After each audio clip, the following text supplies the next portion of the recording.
देखिए, सबसे पहली बात तो ये कि तेजस्वी जी की समझ पर मैं सवाल तो नहीं खड़े करूंगा। एक दल के नेता हैं, लेकिन मुझे लगता है ऐसे शब्दों से परहेज करें।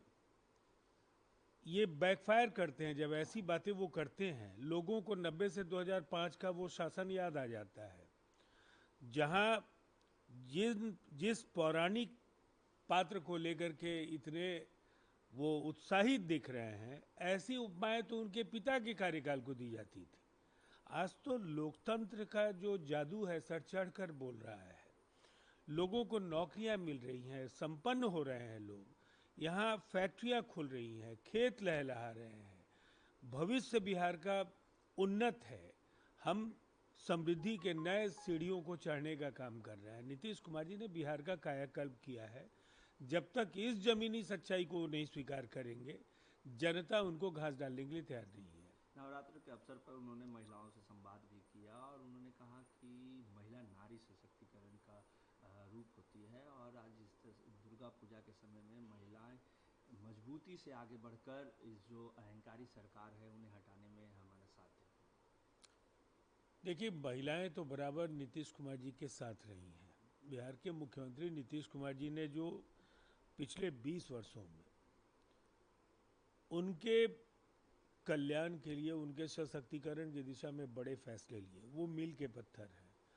और जो बिहार की जमीनी सच्चाई है, एक बहुत बड़ी जीत एनडीए की होने जा रही है। और इस जीत को सुनिश्चित करने में इस प्रदेश की महिलाओं का सबसे बड़ा योगदान होगा। जिन योजनाओं की वो आलोचना कर रहे हैं और सत्ता में आने के बाद ये कहते हैं कि ये सारी योजनाएं वो बंद कर देंगे, तो ये ऐसा आत्मघाती बयान है उनका कि इसकी सजा तो जनता उनको दे देगी।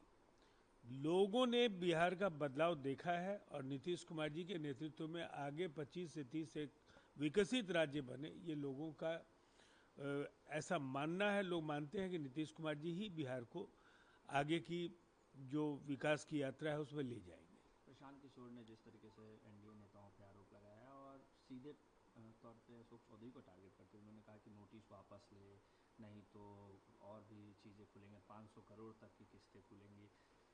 धमकी है अब या देखिए, फिर चेतावनी जिन है? पर उन्होंने आरोप लगाए उन्होंने जवाब दे दिया है और काफ़ी मजबूती के साथ उन्होंने जवाब दिया। कई सवाल प्रशांत जी से भी लोग पूछ रहे हैं, उनके आय के स्रोत को लेकर के, उनके वैचारिक प्रतिबद्धता को लेकर के, बिहार के लिए उमड़ा एकाएक जो उनका प्रेम है। दरअसल प्रशांत जी के लिए ये बहुत ही मुश्किल चुनौती है। उन्होंने बहुत ही खूबसूरत सपने बुन लिए हैं, लेकिन अब तक वो बिहार के मुख्यमंत्री नीतीश कुमार जी या प्रधानमंत्री नरेंद्र मोदी जी, देश के उन बड़े कद के नेताओं के लिए वो ब्रांडिंग का काम करते रहे। लेकिन खुद की ब्रांडिंग जिसके अकाउंट में कुछ है ही नहीं है। दरअसल उन्होंने बिहार की जनता के लिए कुछ किया ही नहीं। लंबे समय तक बिहार के बाहर रहे। अब बिहार की जनता उन्हें स्वीकार कर लेगी, ये एक बड़ा राजनीतिक जोखिम उनके लिए होने जा रहा है। और इस बार तो खैर उनका डब्बा बंद होने जा रहा है। जेल में बंद सोनम वांगचुक की पत्नी ने राष्ट्रपति को पत्र लिखा है रिहाई को लेकर, क्या मांग की है? अब देखिए, ऐसे मसलों पर मैं इतना ही कहना चाहूँगा कि सोनम वांगचुक एक ऐसे जनसेवक के तौर पर उभर करके आए जिन्होंने लद्दाख की अस्मिता और वहाँ की स्वायत्तता को लेकर के लंबे समय से अपनी बातें रखी थी। भारत सरकार ने नरेंद्र मोदी जी के नेतृत्व में लद्दाख के स्वायत्तता को एक सुगठित स्वरूप प्रदान किया। उन्हें केंद्र शासित प्रदेश का दर्जा मिला। अब जिस कांग्रेस के हाथों खेल रहे हैं सोनम वांगचुक और जिस तरह के बड़े उन पर आरोप हैं, मुझे ऐसा लगता है सोनम वांगचुक को अपनी रणनीति पर पुनर्विचार करना चाहिए।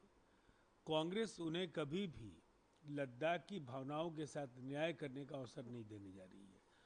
ये जो कुछ भी संभव है, ये केंद्र में प्रधानमंत्री नरेंद्र मोदी जी के नेतृत्व में एनडीए की सरकार ही लद्दाख या देश के किसी भी हिस्से के लिए बेहतर फैसले ले सकती है। पी चिदम्बरम ने अपना फ्रस्ट्रेशन एक्सप्रेस किया है और 26/11 को लेकर जिस तरीके से मिसट्रीट किया गया। देखिए, ये केवल उनका फ्रस्ट्रेशन नहीं है, उन्होंने ऑपरेशन सिंदूर पर सवाल खड़े करने वाले लोगों के जो आरोप थे कहीं ना कहीं उनकी बोलती बंद करा दी है। जिस तरह से मुंबई में पाकिस्तान संपोषित आतंकवादी हमले के वक्त निर्दोष जाने गई और उस समय की जो कांग्रेसी सरकार थी उसने अमेरिकी दबाव में पाकिस्तान पर प्रहार करने से, हमला करने से मना कर दिया, ये एक ऐसी सच्चाई है जो दशकों तक कांग्रेस के राष्ट्र प्रेम पर और अमेरिका के दबाव में झुकने के जो अब तक के आरोप थे उनको सही केवल साबित नहीं किया है, उन्हें ऑपरेशन सिंदूर जैसे शौर्य और पराक्रम के अभूतपूर्व अध्याय पर सवाल खड़े करने का जवाब भी करारा मिल गया है।